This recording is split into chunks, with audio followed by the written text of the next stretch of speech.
सदियों से चली आ रही सतभक्ति की ऐसी धारा, ऋषियों, मुनियों, देवताओं और त्रिदेवों ने भी जिसका भेद ना पाया। भक्ति तो सभी करते हैं,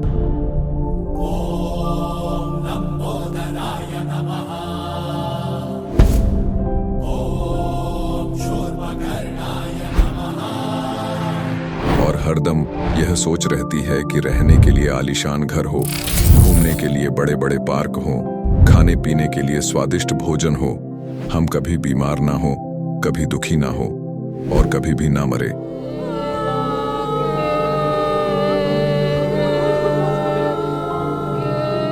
हरदम मौज मस्ती में रहे।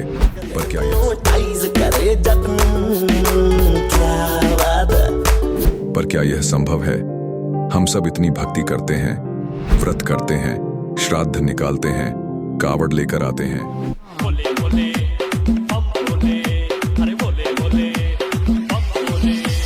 मंदिरों में जाकर मूर्ति पूजा करते हैं,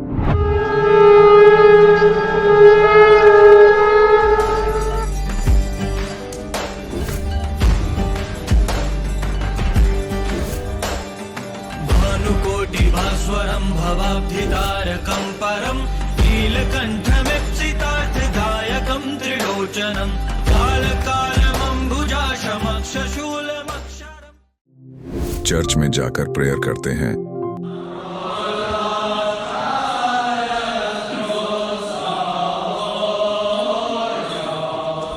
मस्जिद में जाकर नमाज अदा करते हैं,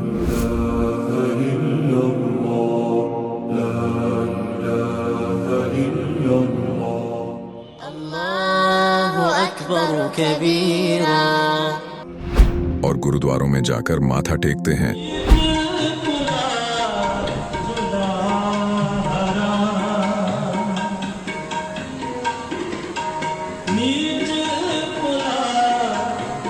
फिर भी दुखी क्यों हैं? लेकिन क्या आप जानते हैं वो कौन सी भक्ति है? वो भक्ति जिसने मीरा को जहर से बचा लिया, ध्रुव और प्रहलाद की रक्षा की, अंधे को आंखें और बहरे को कान दिए, कोढ़ी को काया दी, दुखियों को सुखी जीवन दिया, मरने वाले को जीवन दान दिया और लाइलाज बीमारियों को दूर किया। जब संत रामपाल जी महाराज जी से दीक्षा ले ली थी, उसके बाद जब उनका कुछ विद इन मंथ कैंसर में राहत मिली। जैसे हम लोग परमात्मा का आदेश आया, हम लोग हॉस्पिटल गए और ऑपरेशन कराया। भगत जी 1 रुपया का भी दवाई माता जी को खाना नहीं पड़ा, और जो डॉक्टर कैंसर है बताते थे, वही डॉक्टर के मुख से हमने ये सुना भगत जी कि ये चमत्कार कैसे हो गया। तो हॉस्पिटल में दिखाया तो कैंसर घोषित कर दिया डॉक्टर ने यहाँ। तो फिर इसके इलाज के लिए घूमे, इलाज भी नहीं हुआ, तो फिर घर पे थक के बैठ गए। कैंसर के लिए जिंदल हॉस्पिटल में रहा, उसके बाद सपड़ा हॉस्पिटल में रहा, उसके बाद जयपुर में दिखाया, उसमें कोई इलाज नहीं हुआ।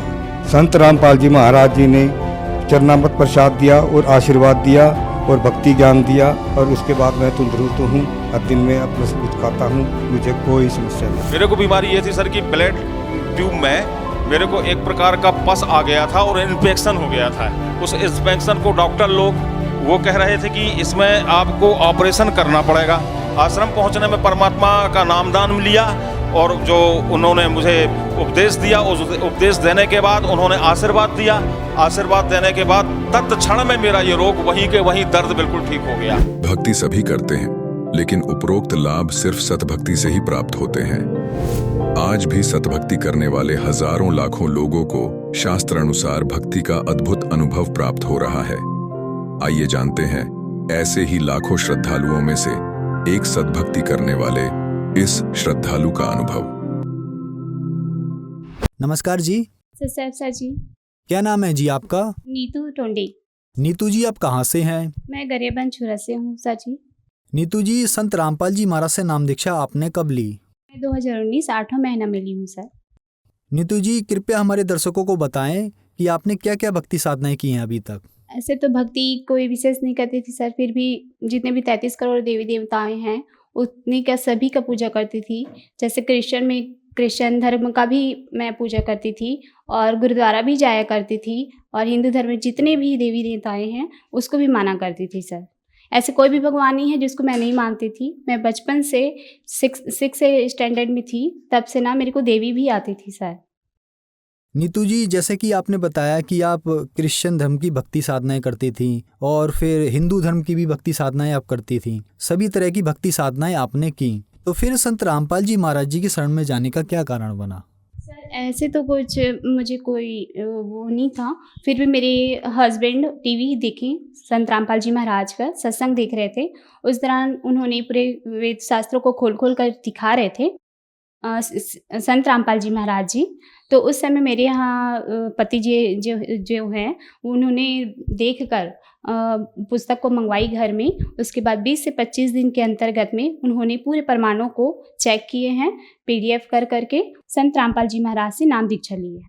नीतू जी, संत रामपाल जी महाराज से आपने नाम दीक्षा ली तो आपको क्या लाभ मिले?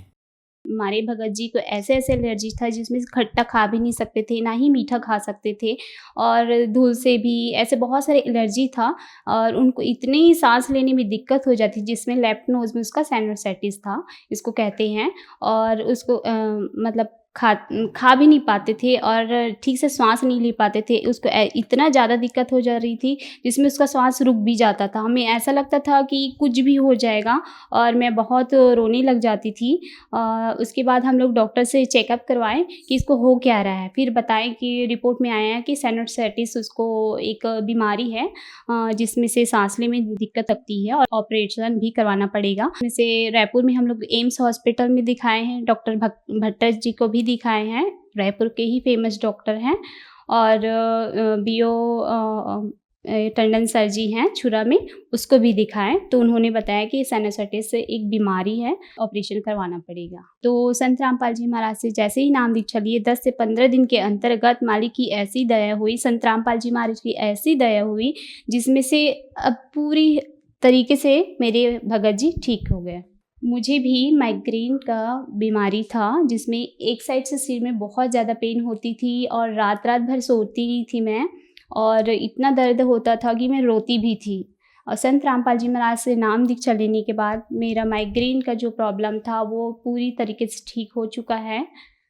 और एक और बताना चाहूँगी सर जी कि मेरी यहाँ मम्मी को कैंसर का बीमारी था, जिसको स्तन कैंसर राइट साइड में हो गया था उनका, और उन्होंने जब चेकअप करवाया तो पता चला उसको 4th क्लास का कैंसर हो गया था उनको। संत रामपाल जी महाराज को अरदास लगाए कि मालिक ये बीमारी हो गया है करके, तो मालिक का वहाँ से आदेश आया कि बेटा आप भक्ति करो, मंत्र जाप दिया गया है उसकी जाप करो, ठीक हो जाओगे। तो मालिक की वैसे ही रजा हुई। 1 सप्ताह के अंतर्गत मेरी मम्मी को उसे निजात पा गई। पूरा बिल्कुल आज तक से एक टैबलेट भी उन्होंने नहीं लिया। मेरे यहाँ बड़े वाले वैसे ही मेरे बड़े भैया हैं जो बहुत ज़्यादा नशा करते थे, गांजा पीते थे और नशा की गोलियां भी खाते थे, और बहुत सारे मतलब नशा की पूरी आदी हो चुके थे। वो 5 साल से राधा स्वामी पंथ से भी जुड़े थे, भक्ति करते थे, और वो ऐसे स्थिति में पहुंच गए थे कि वो नाली में भी पड़े रहते थे। मेरी मम्मी, मेरी भाई बहन, हम लोग सब लोग बहुत ज़्यादा परेशान थे। इस वजह से मतलब ठीक से रह भी नहीं पाती थी मेरी मम्मी। मेरे पापा भी नहीं हैं इस दुनिया में, और काफ़ी हम चारों भाई बहन अपने भैया के वजह से बहुत ज़्यादा प्रॉब्लम थे। तो संत रामपाल जी महाराज की सिर्फ नाम दीक्षा लेने से ही मेरे बड़े भैया आज नशा मुक्त हो गए हैं। बिल्कुल कोई भी नशा नहीं करते, वो नशा भी करते हैं कोई दूसरा तो उसे दूर भगते हैं। ऐसे मालिक की रजा हुई, संत रामपाल जी महाराज की रजा हुई। और मेरी बड़ी गुड़िया है जो पहले जब हम लोग नाम दीक्षा नहीं ली थी उसके पहले 2 बार उसको झटका आ गया था, जिसमें ब्रेन में मतलब बुखार चढ़ जाता था। तो उस वजह से ना वो एडमिट हो जाती थी झटके से। तो नाम दीक्षा लेने के बाद मेरी गुड़िया को 11:30 बजे रात को एक बार हम लोग अपनी ससुराल गए हुए थे। 11:30 बजे रात को उसको एकदम तेज़ बुखार हुई, और उस दौरान हम लोग एक भी टैबलेट वगैरह नहीं पकड़े थे, और डॉक्टर से चेकअप करवाए थे, उसका CT स्कैन करवाए थे, MRI करवाए थे। जब हम लोग नाम दीक्षा नहीं लिए थे तब की बात है। तब उन्होंने बताया था कि आप लोगों को 5 साल तक से इसका टैबलेट को रखना पड़ेगा। अगर आपका इसका तेज़ बुखार नहीं आना चाहिए, अगर आएगा इसको तो हमेशा के लिए ये झटके वाली हो जाएगी, मतलब मेंटली प्रॉब्लम हो जाएगा, ये बताए थे।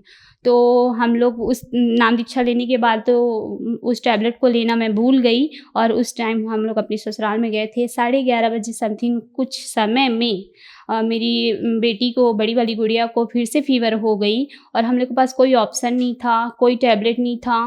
बस संत रामपाल जी महाराज बस को याद किए, उसके दंडवत स्थान पर गए। दंडवत स्थान पर जाके प्रणाम करके मालिक को, संत रामपाल जी महाराज को हम लोग अरदास लाए कि हे मालिक, आप ही हो जो हमारी बेटी को बचा सकते हो और तो अब कोई रास्ता नहीं है। ये कहकर हम लोग सिर्फ जब नाम दीक्षा दिया जाता है उस समय बॉटल में चरणामृत दिया जाता है, तो उसमें से थोड़ा-सा हम लोग अपनी बड़ी वाली गुड़िया को पिलाए और सिर्फ 1-2 सेकंड के ही अंतर्गत मेरी गुड़िया पूरा पसीना-पसीना हो गई। मतलब कहने का मतलब ये है कि फ़ीवर पूरा उतर गया। उसके बाद आज तक से ऐसे झटके की कोई प्रॉब्लम नहीं है मेरी बेटी को, सब ठीक है मालिक की दया से, संत रामपाल जी महाराज की दया से।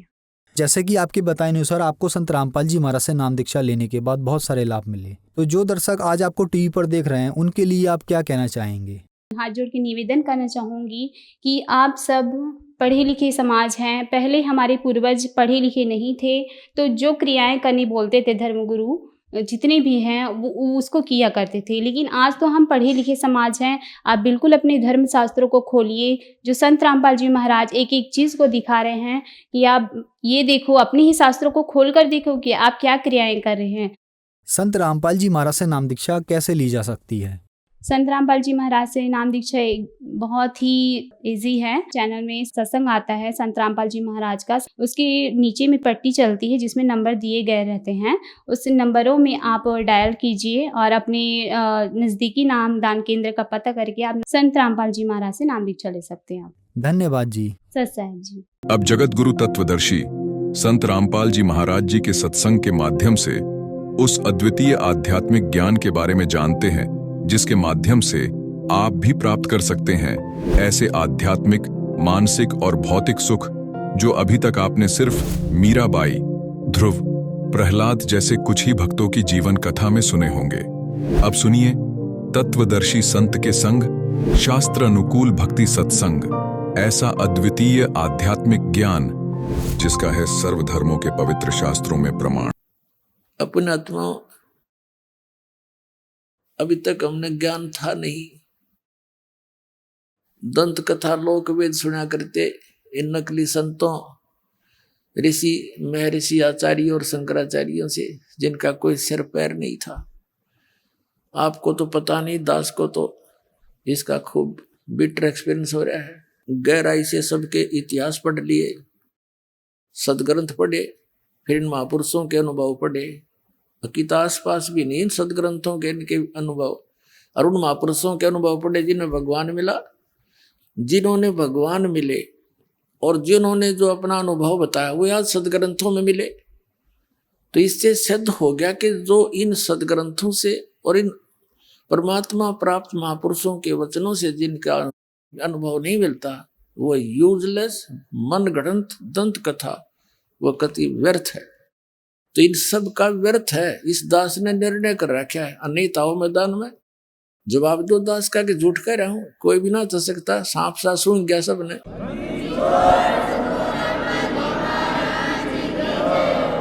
आज कोई कोने में बैठकर दास कोई ये चर्चा नहीं कर रहा है। इंटरनेशनल सतर के चैनलों पर इनकी सबकी धोती सी धो दी और कोई तो सकता नहीं। बकवाद तो कितना कर लियो, लेकिन ज्ञान में बोल कर दिखा दो। ये भी कहो कि मैं झूठ बोल रहा हूं, एक शब्द कहो, प्रमाणित करके बताओ, फिर पता चलेगा। मूर्ख बना दिया सारे संसार को।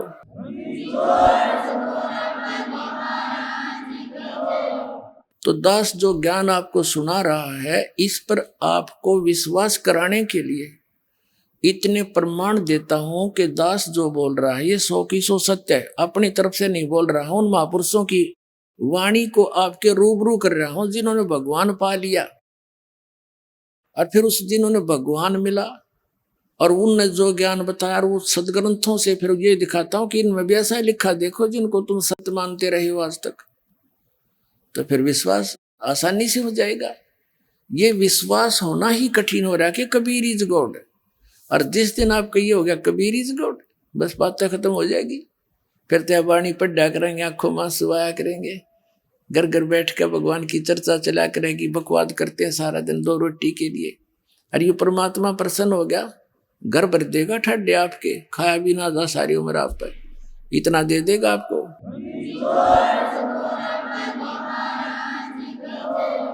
जिस माया के लिए सारा दिन कर्म बिगाड़े, हम धक्के खाते फिरे, 100 झूठ बोले और फिर भी पूरा ना पटता, तो ये परमात्मा सब कुछ कर सकता है। आपको कथा सुनाएंगे धीरे धीरे, क्योंकि समय इतना लंबा सिलेबस है इस परमात्मा का। 1 वर्ष में तो एक ही प्रमाण का नंबर आता है। धीरे धीरे सारे सुनाएंगे। CD ले जाया करो, पुस्तक छाप रखी वक्ता ने, इसी न पढ़ा करो। तो ये सारा कुछ मिलाकर अपना कंप्लीट कोर्स करो। जैसे बच्चा 14-15 वर्ष पढ़ता है 2 रोटी के लिए, वो अभी मिले तो मिले, ना तो नो के नो। और इसने पढ़ के देखो, इसमें लगाओ थोड़ा समय। एक सम्मन नाम का मनियार था, गरीब सा, और उसका एक पुत्र था सेऊ, पत्नी थी नेकी। उनने ज्ञान सुना, परमात्मा पर विश्वास हुआ। इतने गरीब थे कि हैंड टू माउथ थे, और विश्वास भगवान पर जबरदस्त था। अब कथा सुनानी पड़ेगी इसलिए कि आपका दिल डटे कि ये वो परमात्मा है। आपको लेकिन आपको देगा उस समय अपनी राहत, जब उसके प्राप्त करने योग्य आप हो जाओगे, तब वो पूरा आपके ठाठ कर देगा। अब थोड़ी कथा सुनाता हूँ, फिर ये बाद में परमात्मा की वाणी सुनाऊंगा। प्रसंग थोड़ा सा ये बीच में आ गया कि ये भगवान आपको विश्वास रखना। जैसे परमात्मा कहते हैं, राज्य रमता राम की रजा धरे दो शीस, दास गरीब दरस परस्तिस बैठे जगदीश। आपने परमात्मा की शरण मिली है, आप उसकी रजा में राजी रहना, जैसे भी वो रखे ऐसे ही रहना। कुछ दिन विश्वास करके चलना इस दाता पर, और फिर देखना। कहते नुक्ते ऊपर रिझ जाएगा रे, और करोड़ कर्म जल जाए तुम्हारे, नुक्ते ऊपर रिझ जाएगा। इससे पहले थोड़ी सी कथा और सुनाता हूँ। एक हमारा भक्त है, वो ट्रांसपोर्ट का काम करता है। उसके पिताजी ने दीक्षा ली, रिटायर्ड थे वो मिलिट्री से, बड़े सच्चे आत्मा के आदमी थे। इस दास की सन 1996 में उसने नाम लिया, और बड़ी दृढ़ता से लगे। पहले वो दूसरे, जैसे हमारे इस क्षेत्र में विशेषकर रोहतक जिले में महर्षि दानंद की ज्यादा छाप थी, उससे भी प्रभावित थे, पर इस ज्ञान से वो काफी एकदम बदल गए। फिर उन्होंने अपने बच्चों से, उसका लड़का जो पूना रहता था, उससे कहा बेटा मैं नाम ले लिया, तुम भी ले लो। वो मानना नहीं। अब पिताजी तो बहका लिया है, इसके पास थोड़ी बहुत या पैसे दिखे हैं, कोई लुटेरा इन लूट लेगा। पर वो बच्चा उसकी मानना, निर्बाप बच्चे की कुकरबाना आंखें देख रहा, सारी बात सुन रहा। कहने का भाव ये है कि वो बच्चे नहीं माने। कुदरती उसने 2 पाठ रखवा रखे थे अपने दोनों पोतों के उपलक्ष्य में। उसकी उस दौरान मृत्यु होगी, 3 साल, नाम 98 मृत्यु होगी। तो मृत्यु के समय उनके संकल्प किए हुए पाठों को कराना उनका मजबूरी बन गई बच्चों की। तो उस समय उसने वो ज्ञान सुनना पड़ गया, मजबूरी होगी उसकी। अब कहते हैं सोचल सिद्धर मैं करूं अपने धन के काज। तो उस लड़के ने परमात्मा का ज्ञान सुना। पहले तो बिल्कुल विपरीत विचार रखता था, तुरंत बदल गया, पूरे परिवार को दीक्षा दिलवा दी। उसके पास 1-2 गाड़ी थी उस टाइम। दीक्षा लेकर वो चला गया। सीडी हमारी कैसेट बना रखी थी पहले हमने, ये वो ले गया सॉरी। उसने सारा कुछ सुना, बहुत अच्छी तरह दृढ़ता से उसको समझ में आ गया, सारा ज्ञान कंप्लीट दृढ़ हो गया। उस दौरान क्या हुआ कि उनकी एक गाड़ी एक्सीडेंट होगी, और उसका गलती से किसी कारण से वो इंश्योरेंस एक ही दिन आगा पीछा हो गया था। तो वो उस टाइम इस शहर की कीमत थी 80-90 हजार रुपए की हानि उसको होगी। उसकी माँ को उसने संदेशा दिया कैसे ऐसी होगी। उसकी माँ कहने लगी भाई यू नाम छोड़ दो, देख नाम लिया तेरा बाबू मर गया। और तो हमने नाम लिया तेरी गाड़ी 80,000 का नुकसान हो गया। लेकिन वो लड़का समझ गया था कसूती तरह, तो अपनी माँ को तो जैसे तैसे उन्हें संतुष्ट किया। फिर वो बताओ था बाद में, कहने लगा जी मैंने तो हाथ फैला के ये कहा था परमात्मा अपनी शरण से दूर ना करना, चाहे भीख मंगवा लियो, आपका दास रहे आपकी शरण में।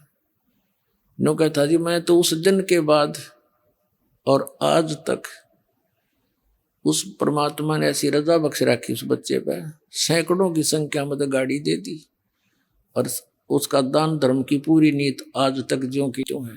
तो परमात्मा कहते हैं नुक्ते ऊपर रिझ जाएगा रे, करोड़ कर्म जल जा तुम्हारे। वो नुक्ता था, जब फेल हो जाता तो खत्म था, वो तो वे लिया था और घना हो जाता। और उस नुक्ते पर नो राज्य हो सा भगवान, जो रिझे जगदीश, फिर देखना ठाठ थरे सब क्या है। और फिर इस माया की अपन जरूरत भी नहीं है, लेकिन ये इतनी दे देगा संगवाई नहीं जाएगी आप पर।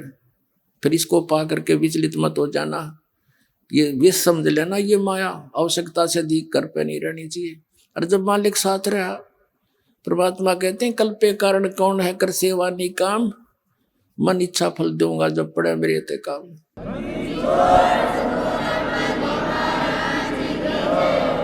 तो इस तरह की दृढ़ता और सच्चे भाव से मालिक में समर्पण आपका आ जाएगा ना, उस दिन फिर देख लेना भगवान क्या नहीं कर सकता। एक प्रमाण नहीं, लाखों प्रमाण याद हैं इस परमात्मा के। और अब सन 1994 से लेकर आज तक इस दास ने जिनको भी उपदेश दिया है, परमात्मा की शरण दिलाई है, उनकी पहले क्या स्थिति थी और आज उनके क्या सुख है, उनके मुख से सुनने से विश्वास गणा होगा आपको। एक परिवार की कथा सुनने लग जाना, कान बहरे हो जाएंगे, जो पहली बार सुनेगा उनके इतने सुख दे रखे परमात्मा। लेकिन उनको ये भी विश्वास हो चुका है कि हमने धन की जरूरत नहीं, हमारा धन तो ये है, हमारा नाम सुरक्षित रहे और काम नहीं कोई अड़े, काम नहीं अड़ेगा भगवान का। भगवान के बच्चों का काम अड़ गया फिर भगवान की तरह गया, फिर घनी मांगने की जरूरत नहीं, इस पर बेमतलब डिमांड नहीं रखा करते। बेमतलब की डिमांड तो मन रखता है, आत्मा रखती है आवश्यकता की। तो आत्मा की जो पुकार है दाता सुनता है, इस मन की नहीं। मन तो काल का एजेंट है। तो पुणात्मा आप इस ज्ञान से पूर्ण परिचित हो जाओ, फिर देखना इसके ठाठ। आप देखो कितना धनी है, टेंशन खत्म नहीं। और आपने परमात्मा का बच्चा से सिंपल सा घर पर रहता हो तो उसको कोई टेंशन नहीं, क्योंकि उसको मालूम है कि समर्थ हमारे सिर पर बैठा है। शेर सौंप्या गुरुदेव को, सफल होया यो शीस, नितानंद इस शीस पर आप बसे जगदीश। परमात्मा को सिर सौंपा, सिर सौंपना कोई काट के नहीं देना, समर्पित हो जाना। अब एक कथा सुनाता हूं आपको। ये सेऊ और सम्मन नाम के, सेऊ तो उनका पुत्र था, सम्मन पिता, निक्की उस सेऊ की मां यानी सम्मन की पत्नी थी। वो दोनों मनियार का काम करते थे। नेकी भी मनियारी का काम करती थी, चूड़ी पहनाया करती थी बहन बेटियों को, और वो मनियार भी। गरीब इतने थे बहुत गिने, हैंड टू माउथ थे, विश्वास भगवान पर दृढ़ था, सत्संग बहुत सुन रखे थे परमात्मा के। अब वो जहां भी चूड़ी पहनाते थे बहनों में बैठकर, तो बहाना सा मिलाकर चूड़ियां भी पहनाते रहते, अपने भगवान की कथा भी सुनाते रहते। हमारे गुरु जी ऐसे हैं, हमारे गुरु जी ऐसे हैं, कबीर नाम है। उन्होंने सिकंदर राजा के जलन का रोग था वो ठीक कर दिया। सिकंदर राजा ने एक गऊ काट दी थी बीचों बीच परीक्षा के लेने के लिए भगवान की, कि इसको जीवित कर दे, जब मानू तो कि साहब संत है, वो जीवित कर दी थी। यानी इस तरह की बहुत कथा सुनाया करते थे। तो बहनें उन दोनों का मजाक करा करती, जब तो सुन लेती पीछे तीनों कहा करती तो पागल हो रहे हैं, एक दानक न भगवान बतावे। कहने का भाव ये है कि वो वो अपने स्वभाव व सबको ऐसे बताते ही रहती थी। एक दिन क्या हुआ कि सेऊ नाम का जो लड़का था, अन्य बच्चों में खेला करता था, वो भी यही कथा सुनाता बच्चों में। तो वो बच्चे कहा करते थे कि आप बताते हो आपके गुरुजी सिकंदर लोधी के वहां गए, घर पर गए, वीर सिंह बघेला काशी के नरेश के घर पर गए, उन नाम ले रखा था। और भी आप ऐसे दामोदर सेठ के घर पर गए, तुम्हारे घर पर क्यों ना आते? तुम्हारे गुरुजी तो स्वार्थी हैं, वो तो पैसे वाले और राजाओं के पास जाते हैं, तुम्हारे घर पर आए कभी? वो कहने लगा, बच्चा था सेव, अगना भी हमारे घर पर तो गुरुजी नहीं आए कभी। फिर वो तो भाई पैसे वालों के जाते हैं, ये तो पैसे के पुजारी होते हैं गुरु। अब वह बच्चे के बाद खटक गई। उसने अपनी माता और पिता से कहा कि माता, हमारे अपने गुरुजी कभी अपने घर नहीं आ जाएंगे? वो हमारे घर गुरुजी आ जाएं तो बड़ी अच्छी बात हो। तो नेकी और संबंध दोनों कहने लगे, बेटा उनके तो लाखों सेवक हैं और किस किस के घर में जाओगे? वो तो हमारे साथ ही, वो कुछ दूर थोड़े ही हैं। परमात्मा तो बेटा हमेशा साथ रहते हैं। वो सेऊ आंखों में आंसू भर के कहता, माता जी बच्चे ऐसे ऐसे कह रहे थे, और एक बार गुरुजी आ जाना तो मैं उनको कहने जोगा हो जाऊं। अब देख आ गए ना मेरे गुरुजी। मेरे गुरुजी स्वार्थी नहीं है, मैं कहता हूं उनको पर वो नहीं मानते। तो वो कहने लोग ऐसे उनकी चर्चा हो ही रही थी और नेकी और संबंध को समझा रहे थे, बेटा हमारे साथ ही रहते, वो दूर थोड़े ही है। अब किस किस के घर जाएंगे गुरुजी ऐसे ऐसे। और उधर से ये एक कमाल नाम का लड़का 10-12 वर्ष का, उसकी मृत्यु हो गई थी, उसको जल प्रवाह कर दिया। कुछ कबीले ऐसे हैं जो ना दफनाते हैं, जमीन में नहीं गाड़ते हैं, ना जलाते हैं मुर्दे को, वो जल प्रवाह कर देते हैं। 4 प्रकार से दाग दिए जाते हैं इस बॉडी को, शरीर को। एक तो जमीन में दबा देते हैं, दूसरा सभा कर देते हैं, जला देते हैं, और तीसरा एक बड़ा सा मचान बनाकर ऊंचा सा पिलर उसके ऊपर डाल देते हैं, उसको पक्षियां खा जाते हैं, या जंगल में डाल देते हैं कहीं सुरक्षित स्थान। और चौथे प्रकार का जल प्रवाह कर देते हैं। कुछ ऐसे कबीले हैं तो उन्होंने उसको जल प्रवाह कर दिया मुर्दे को। और एक शेख तकी नाम का मुसलमान पीर था, सिकंदर लोधी, दिल्ली के बादशाह का। कबीर परमात्मा जी ने सिकंदर लोधी के जलन का रोग था, जिसने सब जगह इलाज करा लिया था, और सब ने ये कह दिया था कि ये आपके प्रारब्ध का कर्म है, आपको भोगना ही पड़ेगा, कोई इसका विकल्प नहीं। वो कबीर परमात्मा के आशीर्वाद मात्र से ठीक हो गया था सिकंदर लोधी। तो उस कारण से सिकंदर लोधी की आस्था कबीर परमेश्वर में घड़ी हो गई थी। और वो धार्मिक गुरु ईर्षा करने लग गया कबीर साहब से कि इसने तेरा स्थान ले लिया। वजीर 2 और 2 फकीर ये कभी आपस में मेल से नहीं रह सकते। शेख तकी को एक आग सी लगी रहती थी ईर्षा की अग्नि में, वो जलता रहता था किस प्रकार इस कबीर को नीचा दिखाऊं, और सिकंदर लोधी राजा तो इसको भगवान मान बैठे। तो शेख तकी ने कहा कि सिकंदर लोधी राजा, आपने एक हिंदू काफिर को गुरु बना दिया है, और मैं सब मुसलमानों को बताऊंगा कि राजा काफिर हो गया है और उसको गुरु धारण कर लिया है, हिंदू क्रियाएं करने लग गया है। अब सिकंदर लोधी दिल्ली के बादशाह को पता था कि इसकी बात को पूरा मुसलमान भारत का मानता है, क्योंकि वो पूरे मुसलमान धर्म का हेड था, मुखिया था। उसमें जनता होगी कि तो बात बिगाड़ेगा, जनता को विरोध कर देगा और तेरा राज्य जाएगा। चिंतित हो गया। कबीर साहब को पता चला, कारण बताया गया। तो कबीर साहब ने कहा, पूछ ले ये कैसे प्रसन्न होगा तेरा पीर। तब सिकंदर लोधी ने पूछा, पीर जी आप क्या चाहते हो? क्या आप इसको भगवान मानते हो? कबीर को अल्लाह मानते हो?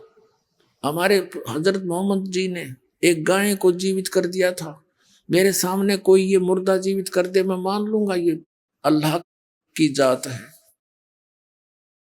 तो कबीर साहब ने कहा ठीक है भाई, कोई मुर्दा ले शेख तकी, ला करता हूं कोशिश, जो हो गया था। अब शेख तकी कहने लगा मैं कहां से लाऊं, कभी टाइम आएगा जब देखूंगा तुझे। इतने में वो टेंशन, वो तो उसको बनी हुई थी सिकंदर लोधी के। परमात्मा टेंशन नहीं देख सकता अपने बच्चे की। दरिया के किनारे खड़ी ये बातें हो रही थी। दरिया के अंदर वो बहता हुआ मुर्दा 12 साल के बालक का आ रहा था। सभी ने देखा कि वो मुर्दा आ गया, मुर्दा आ गया। शेख तकी, कबीर साहब और सब जो अंगरक्षक थे राजा के, उनके साथ वहां गए हुए थे, वो सभी खड़े हो गए आगे भागकर। तब कबीर साहब ने कहा शेख तकी पहले तू कोशिश कर ले, कदे बाद में नंबर बनावक मैं भी कर दूं। तो सभी ने कहा ठीक है पीर जी आप भी ट्राई करो। शेख तकी करेगा फूफा, वो आगे चला गया मुर्दा काफी दूर। तब शेख तकी कहने लगा ये तो अपनी इज्जत बचाना चाहता था, मुझे लगा दिया इस पे।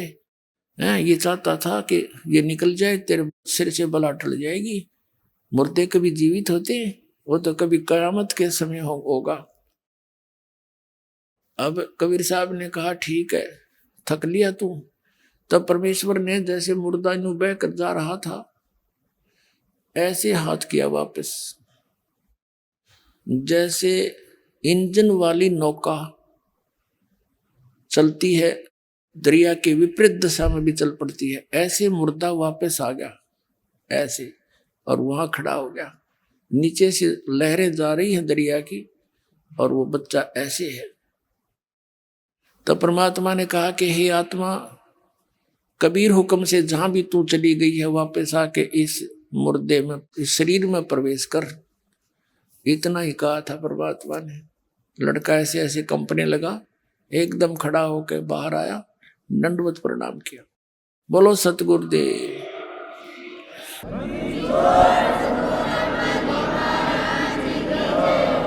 सभी ने कहा कि हे परमात्मा कमाल कर दिया, कमाल कर दिया। कबीर साहब ने कमाल कर दिया। उस लड़के का नाम कमाल रख दिया। अब लड़के को आप पता नहीं मेरा कौन, मैं कहां से था, कौन था, भूल गया सारी पिछली। तब परमात्मा ने उस बच्चे को अपने साथ रख लिया, अपने पुत्र के रूप में। कबीर साहब ने ना कोई विवाह किया था, कोई स्त्री नहीं थी उनकी। 2 बच्चों को, मुर्दों को जीवित किया था। एक तो ये कमाल नाम का था, एक कमाली उस शेख तकी की लड़की थी 12-13 वर्ष की, वो भी मर गई थी, मृत्यु को प्राप्त हो गई थी, कब्र में दबा रखा था।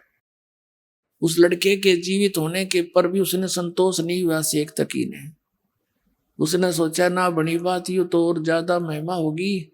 उसने सोचा कि मेरी लड़की कब्र में दबा रखी है और मेरे दोनों हाथों में लड्डू हैं, यदि लड़की जीवित होगी तो मेरी होगी, और हारेगा तो कबीर हारेगा, ना हुई तो ठीक से। तो उसने सारे मुसलमान धर्म को प्रेरित किया, अपने आसपास के जितने उसके दिल्ली के मुसलमान थे कि भाई राजा तो काफिर हो गया, ये हर वो हर शॉट बट मारी, अब क्या करें पीर जी आप बताओ, जो आदेश दो कि हम आपके साथ हैं। तो उन्होंने कहा राजा से हम पूछेंगे कि इससे कहो मेरी लड़की को जीवित करके दिखा दे, तब मानेंगे ये भगवान है। तो सारे बोलिए ठीक, क्योंकि हम इतने भोले सा हैं, एक नेता के पास से होके मेरे को बंद करा दिया, हम सारी करने तैयार। वो अपना बेनिफिट देखता है, मूर्ख हमें बनाते हैं ये लोग। ऐसे ही हुआ, हजारों की संख्या में जनता पहुंच गई। राजा ने कारण पूछा, कारण बता दिया, फिर टेंशन होगी, सिकंदर लोधी को क्या तो बात बिगड़ेगी। तब कबीर जी को ये संदेश मिला, परमात्मा ने कहा कि ऐसे कहो, इसको कह दे 3रे दिन इस लड़की को जीवित कर दूंगा, लेकिन आसपास के पूरे क्षेत्र में मुनादी करवा दो, अनाउंसमेंट करा दो कि ये 3रे दिन कब्र से लड़की निकाल के जीवित की जाएगी। अब उसी समय से तो कि सारे ढिंडोरे पिटवा दिए और राजा ने आसपास सब जगह मुनादी करवा दी, अनाउंसमेंट। लाखों की संख्या में लोग, कोई हजारों की संख्या में लोग इकट्ठे हो गए, दर्शक, कब्र फुड़वा दी। अब कबीर साहब ने कहा कि शेख तकी अब तू कर ले जंतर मंतर अपनी बेटी को जीवित करने के लिए। तो उपस्थित जन कहने लगे जी इसके पास कोई शक्ति होती है आत्मिक, तो अपनी बेटी ने कौन मरने देता है, आप ही कृपा करो। तब परमात्मा ने कहा कि हे शेख तकी की लड़की जीवित हो जा। नहीं कोई एक्शन हुआ। दूसरी बार फिर यही कहा, तीसरी बार फिर यही कहा कि हे शेख तकी की लड़की जीवित हो जा। लड़की जीवित नहीं हुई। तो शेख तकी ने भंगड़ा पा दिया, नाचा कूदा, देखा मैं कह रहा था ये झूठा है, ठग है, कोई मुर्दे जीवित होते हैं, देखो भैया, है ना। तब कबीर साहब बोले डट जा, रुक जा शेख तकी। अब देखो उस नालायक व्यक्ति ने अपनी पुत्री का जीवित ना होने का दुख नहीं, कबीर साहब के आरण की खुशी मना रहा। तब परमात्मा ने कहा कि हे जीवात्मा, जहां भी चली गई है, कहीं पर भी किसी योनि में, वहीं से उस शरीर को छोड़ और इसमें प्रवेश कर, वहां से आर वापस आ। तुरंत परमात्मा के आदेश से तुरंत वो लड़की में एकदम कंपन हुई और वो लड़की जीवित होकर परमात्मा के चरणों में आकर दंडोत प्रणाम किया। बोलो सतगुरुदेव।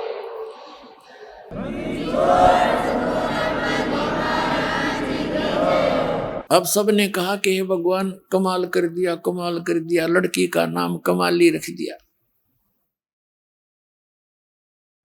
अब उस लड़की से कहा परमात्मा ने कि जा बेटी तेरे पिता के साथ।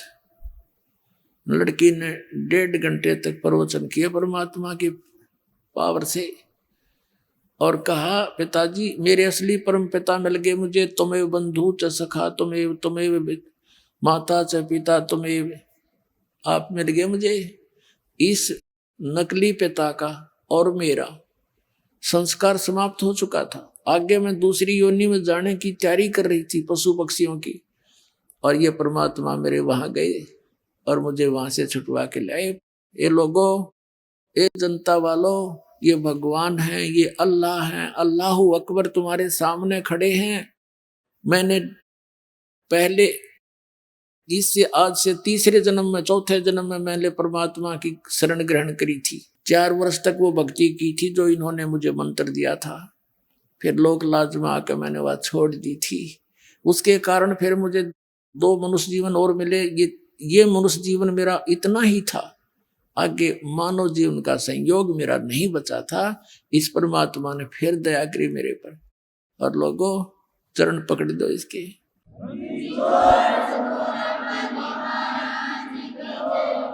कई हजारों की संख्या में इस चमत्कार को, इस लीला को देखकर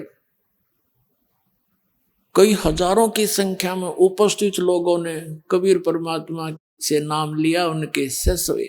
तो ऐसे 64 लाख शिष्य हुए थे परमात्मा के। ऐसे उनकी महिमा को देखकर उनको सुख दिए दाता ने, क्योंकि वो तुम्हारा पिता है और वो समर्थ है इस पूरे ब्रह्मांड में।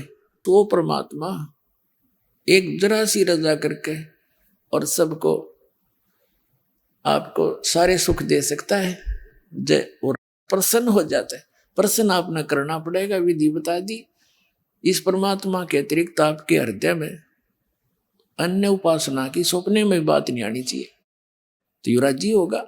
जो पति भरता पति से राती, आन पुरुष निभावे, बस पीहर में सूरज प्रीतम में, ऐसे ध्यान लगावे। यानी अपने मालिक के अतिरिक्त किसी और में आस्था नहीं रखे, युग तब प्रसन्न होगा। तो प्रसंग चल रहा था, वहीं आते। अब वो लड़का कमाल परमात्मा के साथ रहा पुत्र रूप में। हम इसे नीच हैं। ये लड़का दरिया से बहता हुआ आया था, तब जीवित किया था कबीर भगवान ने।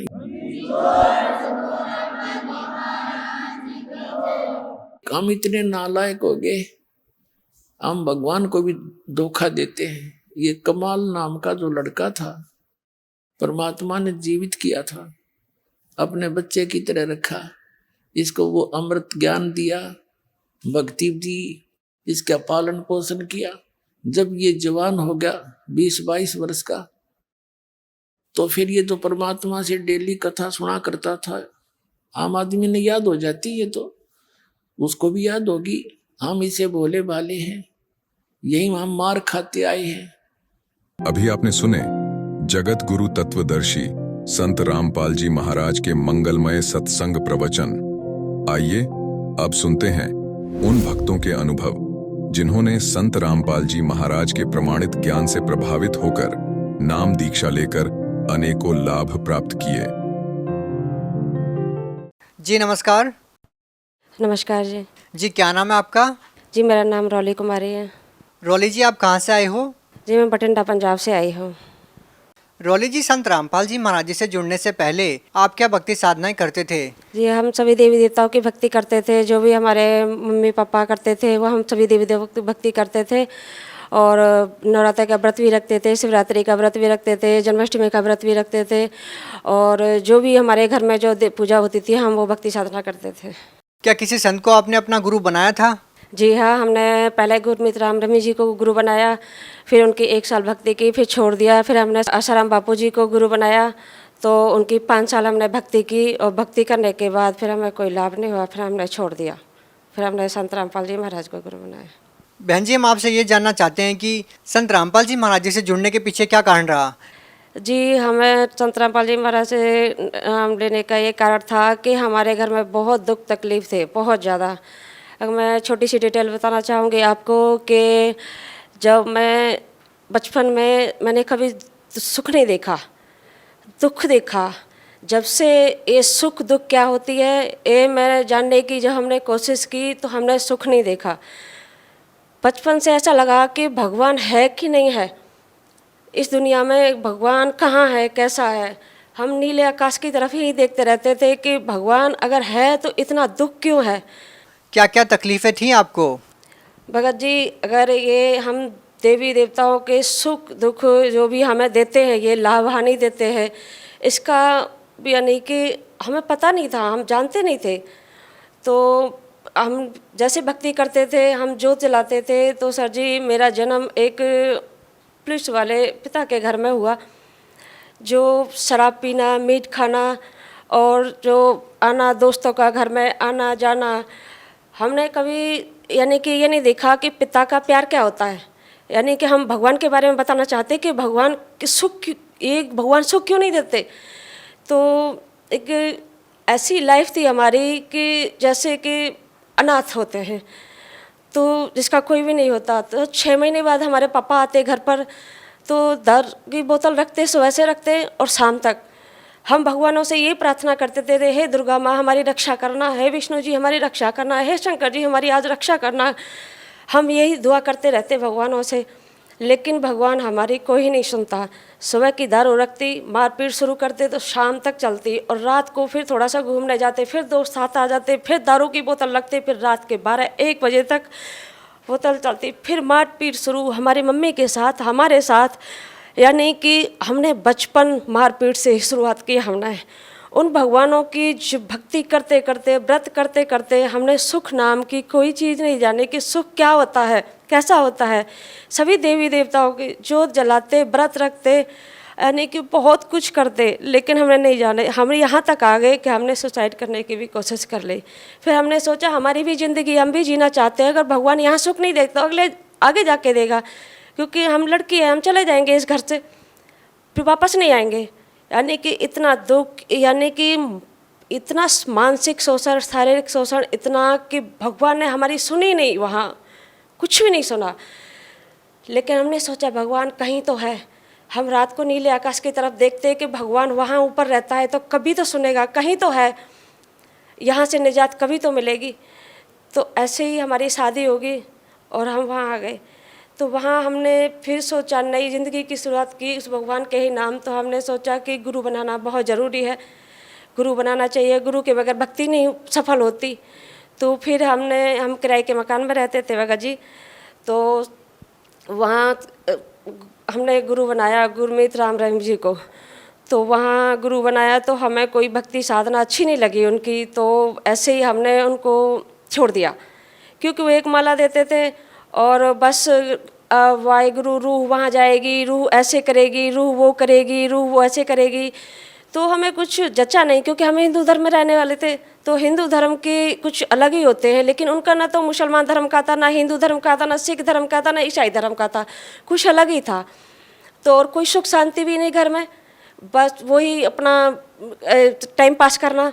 तो हमने छोड़ दिया 1 साल। तो फिर हमने कोई गुरु नहीं बनाया। फिर सर जी हमारे यानी कि दौड़े पड़ने शुरू हो गए। हमको बहुत दौड़े पड़ते थे, यानी कि हम खाना और सोना 2 ही काम जानते थे और कुछ नहीं जानते थे। तो हमने सोचा यहाँ भी दुख, वहाँ भी दुख, माँ बाप के घर में भी दुख, कि दुख भगवान है नहीं इस दुनिया में। तो फिर तो हम ऐसे ही चलती रही, गाड़ी चलती रही, ऐसे ही बस परमात्मा के सहारे जीते रहे कि परमात्मा कहीं तो है, कुछ तो है। फिर हम किसी दोस्त के घर गए हुए थे, तो वहाँ उनके भूत प्रेत बांधा थी। तो वहाँ वो किसी मंदिर में जाते थे, बठिंडा जोगी नगर टिब्बे के पास बालाजी का मंदिर था। वहाँ अमर सिंह चौहान मंदिर का पुजारी था।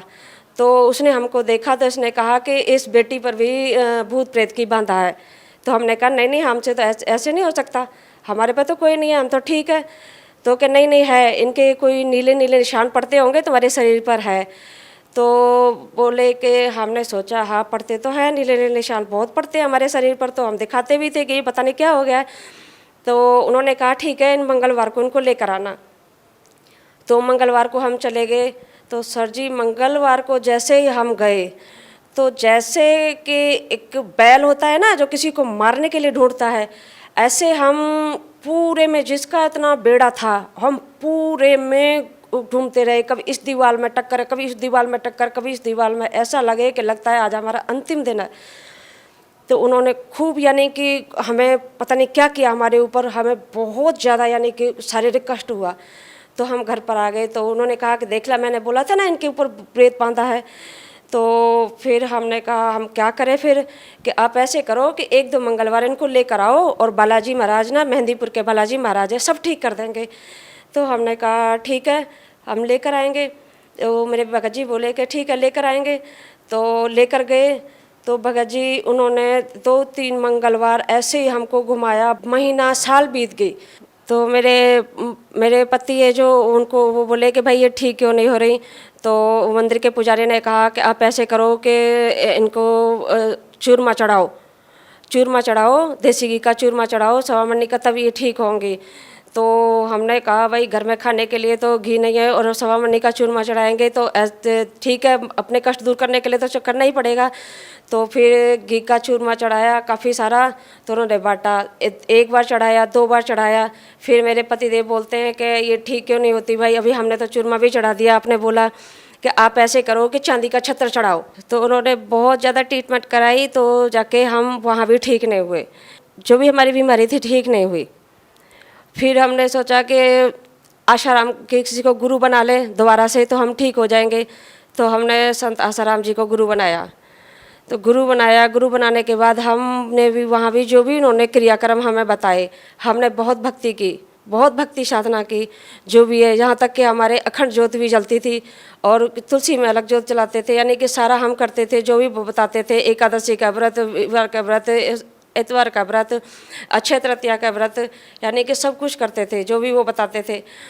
तो उसके बाद भी ठीक नहीं हुई। फिर वो उत्तरायण पर बुलाते थे हमको कि उत्तरायण पर ऐसा करो, अब कभी भी ना सत्संग में आ सको तो ऐसे करो, साल में 1 बार आ जाओ उत्तरायण पे, तो उस सारी आपकी यानी कि जितनी भक्ति बैटरी है वो चार्ज हो जाती है उत्तरायण पर, पर्व पर। तो वहाँ लाखों की संख्या में यानी कि जो भी जितने भगत उनके अनुयायी वहाँ आया करते थे। तो हम भी वहाँ जाते अहमदाबाद। तो फिर घर आके फिर हम वही बीमार रहने लगे। तो हमने कहा कि इतनी भक्ति करने के बावजूद भी हमारी बीमारी नहीं जाती, तो हम क्या करें। फिर धीरे धीरे हमारा मन इन भक्ति से हटने लगा। जो हम 2 घंटे लगाते थे भक्ति में, वहाँ हमारा 1 मिनट भी दिल नहीं लगता। ऐसे लगता कि इस दुनिया में भगवान है ही नहीं, बिल्कुल भी नहीं है भगवान। तो फिर आपको संत रामपाल जी महाराज जी के बारे में कैसे पता चला? मेरा और मेरे हस्बैंड का सर जी झगड़ा चल रहा था। तो इसी टाइम कोई किसी ने बैल बजाई, और वहाँ पर जब जाकर देखा तो कोई ज्ञान गंगा पुस्तक लेकर खड़ा था। तो मेरे पतिदेव ने वो किताब ली, तो लेकर के अंदर बेड पर रखी। हमने भी देखा कि कोई किताब है, तो अंदर रखी। हमने जल्दी से काम किया और उस किताब को पढ़ा। तो पढ़ के हमें ऐसा लगा कि हम तो इन्होंने जो नियम लिखे हैं वो नियम हमें कुछ जचे नहीं। तो जचे नहीं। तो मेरे पति देव है वो तो गाड़ी पर चले गए, गाड़ी चलाते ट्रक चलाते हैं मेरे पति देव, तो वो तो गाड़ी पर चले गए। लेकिन जो हमने पीछे से किताब पढ़ी उसमें जो नियम लिखे होते हैं, जो भी होता है वो हमें कुछ जचे नहीं, क्योंकि हम तो जब बीमार होते हैं 1 हफ्ते के लिए तो हम रसोई में खाना बनाने भी नहीं जाते। और ये संत रामपाल जी महाराज जी बोलते हैं कि ऐसे भक्ति करो, यानी कि जो भी हो, जो भी हालात हो उसमें सब हालातों में भक्ति करो। तो हमने वो किताब रख दी, पढ़ी थोड़ी सी, जो नियम पढ़े वो हमने रख दी। तो फिर इतना यानी कि कलेश हमारे घर में हो गया, इतना हो गया भगत जी, मरने की कोशिश की हमने, यानी कि कोशिश किया कि अपने आप को ख़त्म करने की कोशिश की। फिर हमने दोबारा से फिर उस किताब को पढ़ा, जब हद से बाहर ही हो गया, यानी कि इतना कष्ट कि बहुत ज़्यादा। तो फिर हमने संत रामपाल जी महाराज की दोबारा से किताब को उसको पढ़ा। तो जब पूरी किताब हमने पढ़ा ना, तब हमें कालजाल समझ में आया, तब सारा शुरू से लेके और अंत तक हमें समझ में आया कि हमारे साथ क्या क्या हो रहा था और क्यों हो रहा था और किस दृष्टि से हो रहा था। तो फिर हम संत रामपाल जी महाराज की शरण में गए, वहाँ हमने 10 अगस्त 2014 को नाम लिया। बहन जी, संत रामपाल जी महाराज जी से जुड़ने से पहले आपको बहुत सारी समस्याएं थी, क्या संत रामपाल जी महाराज जी से नाम दीक्षा लेने के बाद उन समस्याओं का समाधान हुआ? हाँ सर जी, निवारण हुआ कि पहले तो हमारी भूत प्रेत की जो बाधा थी वो बिल्कुल ख़त्म हो गई, बिल्कुल भी ख़त्म हो गई। और फिर मुझे क्या ना, जो दौड़े पड़ते थे वो भी ख़त्म हो गए, बिल्कुल, यानी कि एकदम नॉर्मल हो गए सारा कुछ।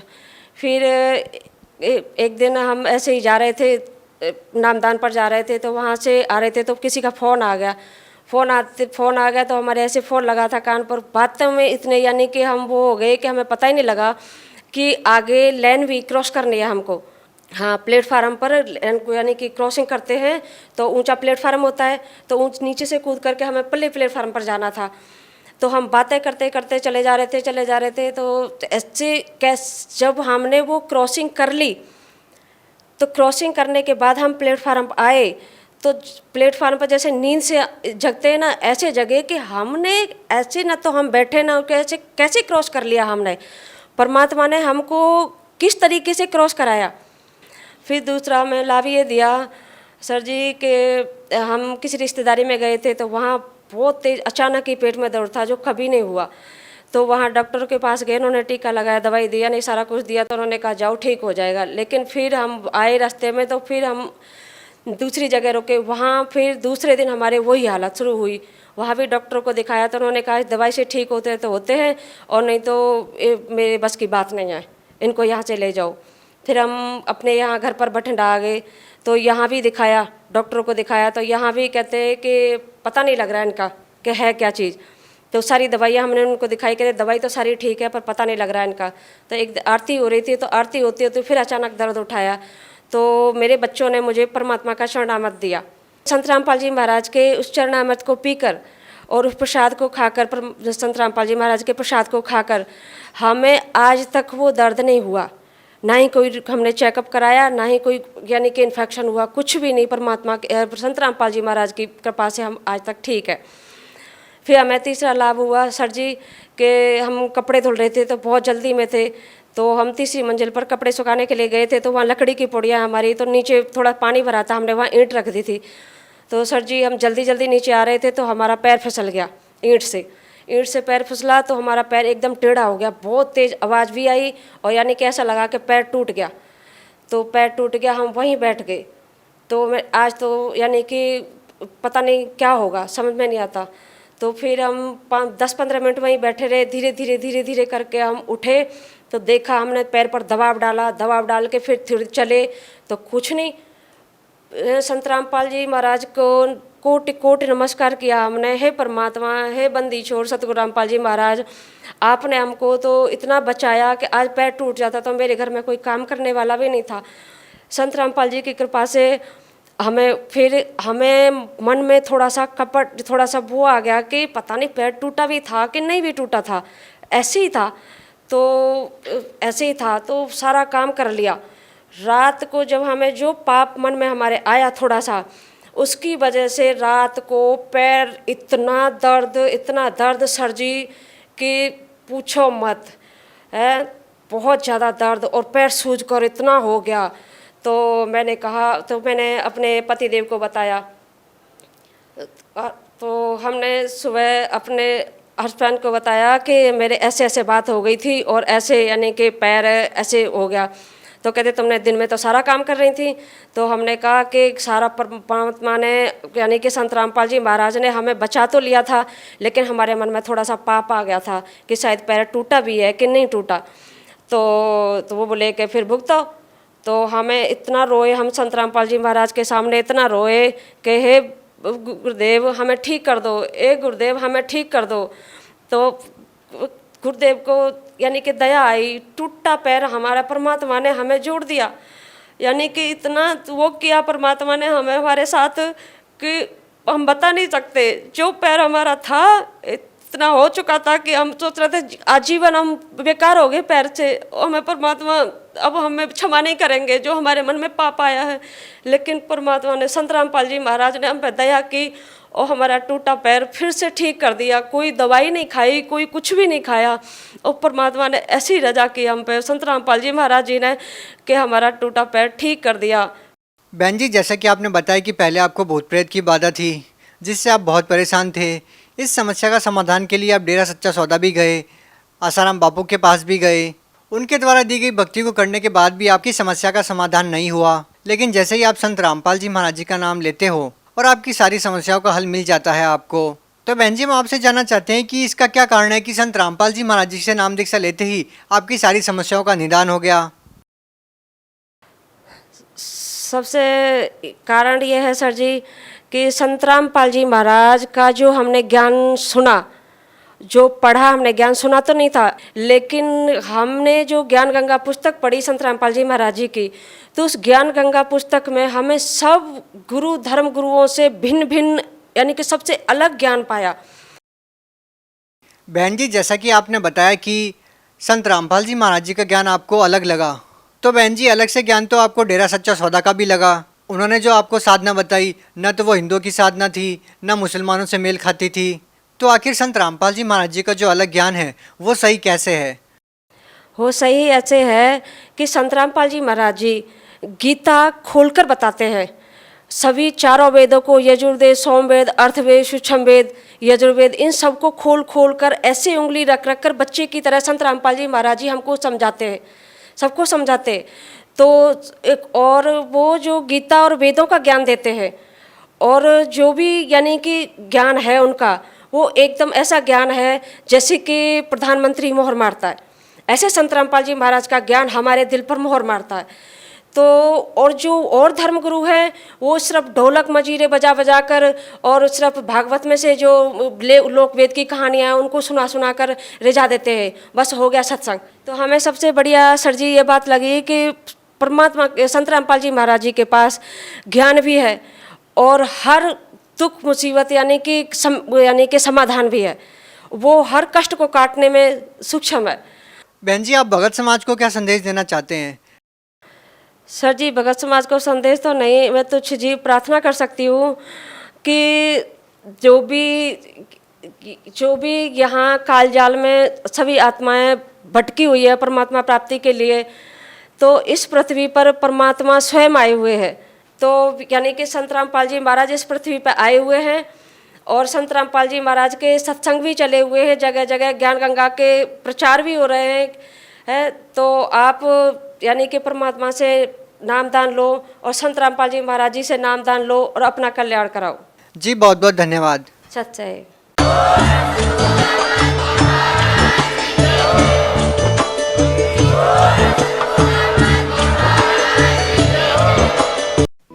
आप सुन रहे थे जगत गुरु तत्वदर्शी संत रामपाल जी महाराज के मंगल प्रवचन। अधिक जानकारी के लिए संपर्क करें